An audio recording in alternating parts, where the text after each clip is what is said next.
get really excited. Whenever I see a hatter, I'm like, brother, and I run up and I give them a hug if they let me. Cosplay is not consent.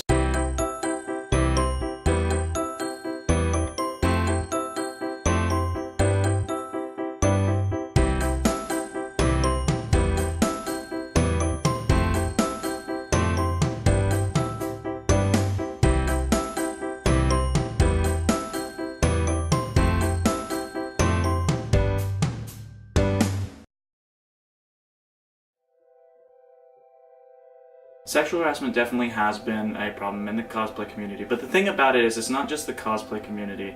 The cosplay community kind of came out of this whole role-playing community that we've seen in other entities like the fair, Renaissance fairs and things of that nature. Oh, you found something magical. Something magical and a shiny. You know I like a shiny very much. Was it your shiny? I don't. Let's see if it fits. Well, that's not where I was thinking it fell off of. What ended up happening in the beginning of the cosplay community is that you had an ignorance, basically, this understanding that when everybody is playing together, how you should play together.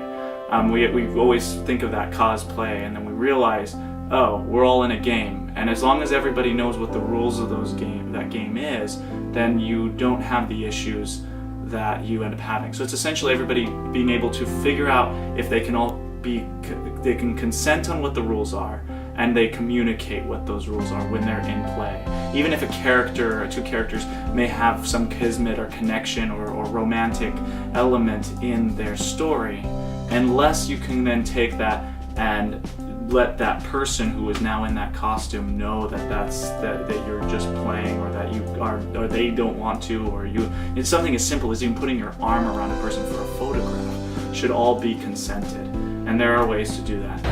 Don't you love these buttons though? Yes. Downtown, they're from India. I know, right? And then I've got this chain, and then I did a wallet chain too. So.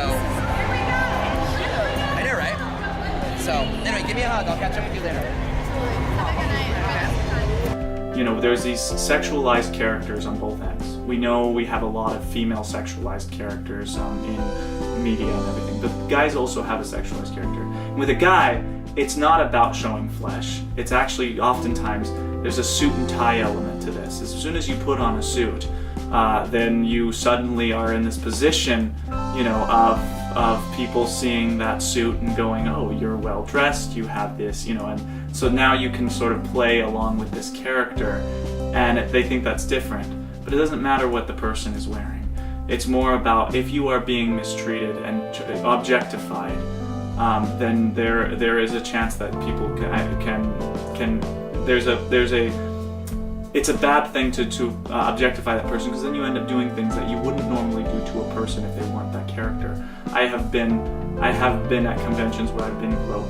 I have been called things and said things, and you know, it's and the people have you know, just outright been very forward and, you know, and it happens. And one thing that bothers me is not so much that as much as then people go, well, then it turns into this whole thing of you liked that, didn't you, and you wanted that. I always go with this philosophy, which is if you can do it at the beach, then it should be the same at a con. So if you can go to the beach and feel empowered and feel strong and feel sexy and feel good about yourself and play without worrying about somebody attacking you verbally, visually, anything like that, and you have those feelings there, because we have a etiquette at the beach. We have a beach etiquette. What we need to start doing is just educating these men and women to the ideas of what sexual harassment is and how they can engage and be friendly as long as we have the etiquette that we have for engagement.